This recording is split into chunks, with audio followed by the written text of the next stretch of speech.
Friday, October 27th, breaking down FanDuel and DraftKings using the Sims tool over at Stokastic.com. These are the best plays of the day using all the data and tools we have on the site. Do me a favor, like, follow, subscribe. I appreciate all of that. Helps keep the content around here free. And if you want to sign up for our NBA package, which includes everything that you need to win at NBA DFS, including our Sims tool, sign up using the link below and promo code TIPOFF for 20% off. That is a deal that is only going to be around for a few more days, so take advantage of it now. So I've already got lineups built out here for DraftKings and for FanDuel as well. I've got CSV files, so DraftKings already run through the Sims tool. After we go through all the different plays that look good on DK, we'll do the same for FanDuel. I'll pop in the CSV of the lineups that I built out in the contest generator for FanDuel, and we'll simulate that out as well. So let's go and look at these DK lineups. Start by favoriting the top 150. And there is one lineup here that is projecting way better in the early going than every other lineup on the slate. In fact, this is actually a lineup that I've seen with the best projection of any lineup that I've built in the Sims tool over the first few days of the NBA season. This lineup here has Luka Doncic, Anthony Simons, Jeremy Sochan, Jaren Jackson Jr., Jalen Duran, Chris Paul, Kevin Love, and Day'Ron Sharpe in it. And now we'll look through each of the players position by position to see who it is that we're getting the most exposure to. But yeah, this is a lineup at the top here that I like quite a bit. All of the pieces individually, if you guys watched the strategy show I did this morning with Josh, these are all guys individually that I liked. And, you know, it's not like NBA is something like NFL where we're talking that much about stacking and correlations or anything. It's more about the players individually, how they project relative to ownership. And I like that lineup quite a bit. Now, if we go and look at the players I'm getting the most exposure to, and right off the bat, Day'Ron Sharpe, basically universally owned across my lineups. We'll talk more on him when we get to the centers. But let's start here by looking at the point guards. Who are the point guards that I am getting to the most in my lineups? To start here, it is Jeremy Sochan. Now, part of this is because of great positional eligibility. Sochan has point guard and small forward eligibility, so you could play him in the point guard spot, small forward. You could also get him in the guard forward utility spot. So all of that flexibility with the position is one of the reasons I get to Sochan. The other part, too, is he's the starting point guard for the Spurs. Now, I don't think he's the best starting point guard for the Spurs. I don't think he's a point guard at all. But if this is the role he's going to continue to play, he's going to have big games. He played 30 minutes in the first Spurs game of the year. He had a massive usage rate. He was also able to register some assists because of the amount that the ball was in his hands. So as long as he sticks in that starting lineup, Sochan is too cheap, really good guy to roster. Some of the other guards that we're getting to here at a decent clip, Darius Garland, he is questionable to play, so we're going to have to circle back on his status if he is out. Donovan Mitchell, who I'm already getting to some exposure to here, would look really good because Donovan Mitchell without Darius Garland, usage monster, and also would have the ball in his hands more in that kind of scenario. And then Chris Paul, we saw Chris Paul really take on a big role for the Warriors in their first game of the season. Part of that is because there was no Draymond Green, so the Warriors just had to play smaller lineups. But Chris Paul seemed to fit pretty seamlessly with Steph Curry. So Chris Paul, who's a lot more expensive on FanDuel than DK, about appropriately priced on FanDuel, still too cheap on DK, like getting to him there. Shooting guards. Here are the shooting guards that we're getting to the most of. It is Jalen Green, followed by Karis LeVert, and then once again, Donovan Mitchell. So Karis LeVert is somebody who saw some increased playing time in the first game of the season because Jared Allen was out. Jared Allen remains out for today. And then also, possibility that there's no Darius Garland, which would make LeVert look even better. And then also Jalen Green here, who I'm not quite as high on Jalen Green as what the data is showing here. So if I'm just being honest with my lineups, I'm probably going to end up with less of Jalen Green that's showing up here. Green is somebody who is very scoring dependent, especially now that Fred VanVleet is on the team. So what is going to happen is Jalen Green just going to have big shooting nights because I don't think the assists are going to be there in the same way they were at the second half of last season with Fred VanVleet now having the ball in his hands a lot. Let's check out these small forwards that we're getting the most exposure to, starting with Jeremy Sochan. And yeah, already talked about him. Good positional eligibility. So many makes sense to get to. Karis LeVert, same deal. Zach LaVine, DeMar DeRozan. The Bulls were massively disappointing on the Wednesday slate. They were way too cheap on DraftKings, and they basically all sucked. The team looked terrible. They had a players-only meeting after the game, which is not something you like to see happen from a chemistry standpoint, one game into the year. But the players are still too cheap. I like getting to LaVine. I like getting to DeRozan. I like getting to Vooch. And hopefully, the team just sucks less today. That would be appreciated. Let's move on to the power forwards. See which power forwards are the top players of the morning. And at power forward, Jaren Jackson Jr., Evan Mobley, Kevin Love, Jabari Smith Jr. So Jaren Jackson Jr., going to be a chalk piece. Ownership looks more or less warranted. Project for 32% ownership. I got to him in 38% of lineups here. Triple J really disappointed the first game of the year, but he struggled to shoot the ball. And I think that had a big impact on his usage. So he only had a 14% usage rating in the first game of the season.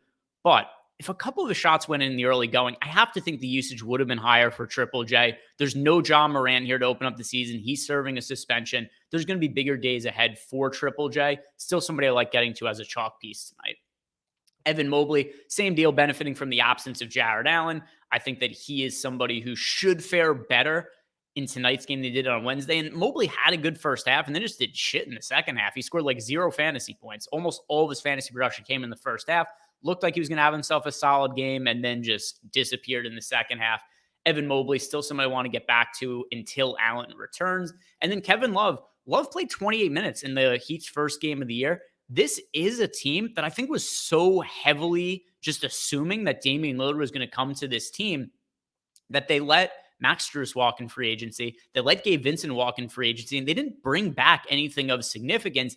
And now this is just a really thin team. As a result, Kevin Love, who even though he's well past his prime, he's still a pretty good points per minute fantasy producer. And it looks like this team is going to be relying on him to play like 25 to 30 minutes per night in the short term until they add more depth. So Kevin Love, a player who at somewhat low ownership, I think is worth getting to tonight as a value option. At center, almost all of the day were on Sharp. So the Nets do not have Nick Claxton tonight. He has been ruled out.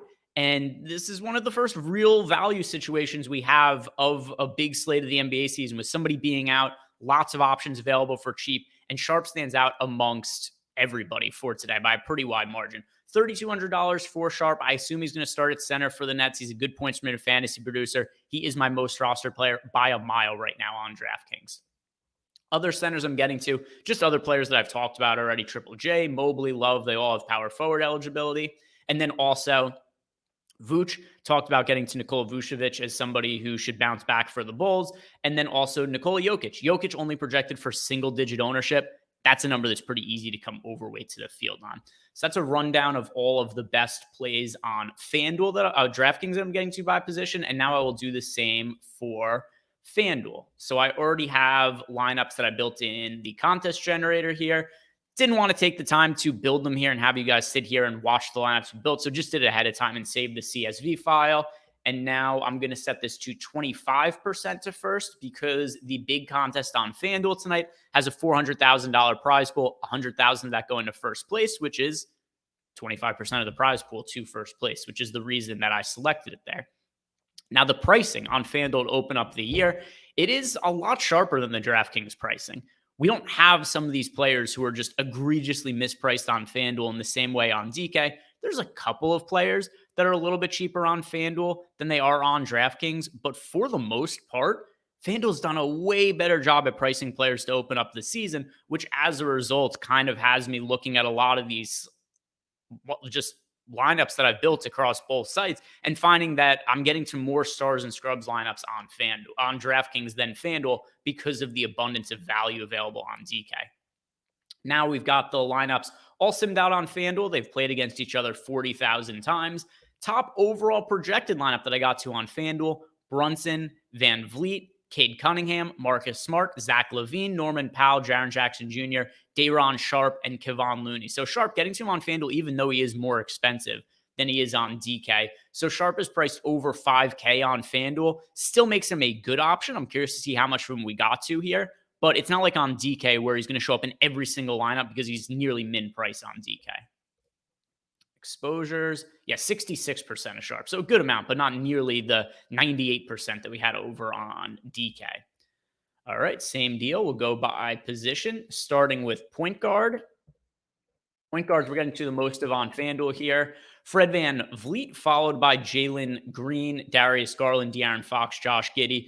Van Vliet is just egregiously priced on FanDuel. He's one of those rare guys. I'd say that in general, FanDuel's done a better job of pricing than DraftKings. Not the case with Fred Van Vliet and the Rockets. Rockets too cheap on FanDuel. Going to be getting a lot of exposure to them there. They're uber chalk, but for good reason.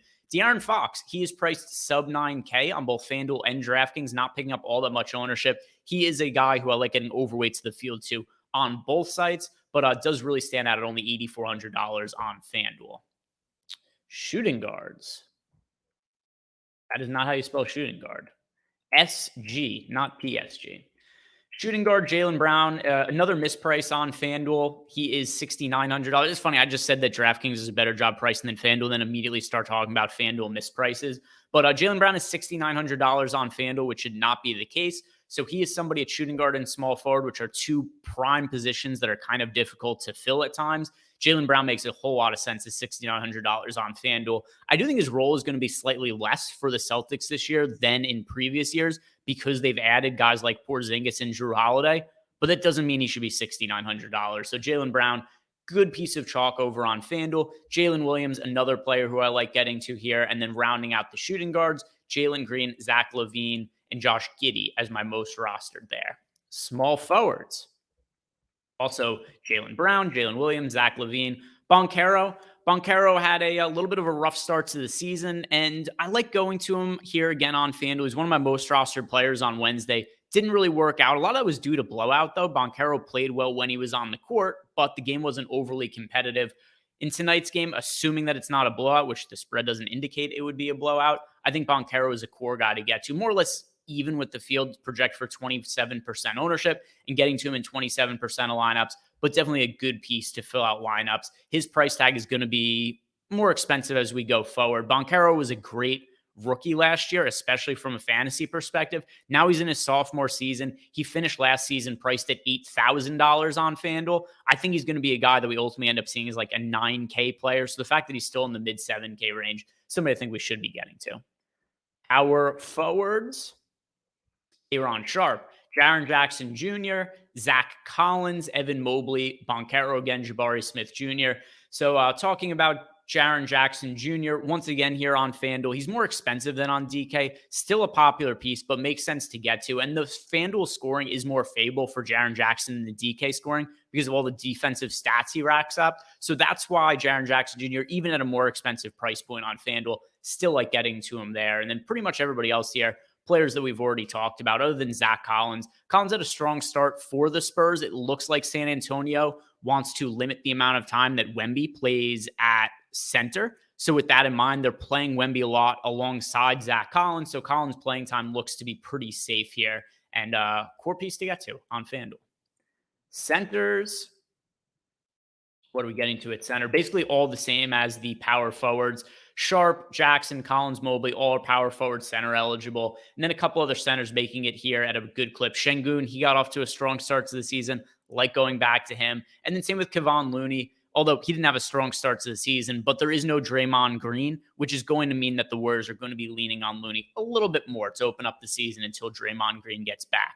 So that's a rundown. Top players to target on FanDuel and DraftKings using the Sims tool. If you guys like this content, do me a favor. Like, subscribe, follow. I appreciate all of that. And if you want to sign up for the Sims tool, use the link below. Everything that you need for NBA DFS this year. You can build lineups on our site, simulate the lineups, player projections, ownership projections, all included under one package. Tonight, I'll be on Live Before Lock with Matt Bellman. So I hope to see you guys then, 6 to 7:30 p.m. Eastern time. Good luck tonight.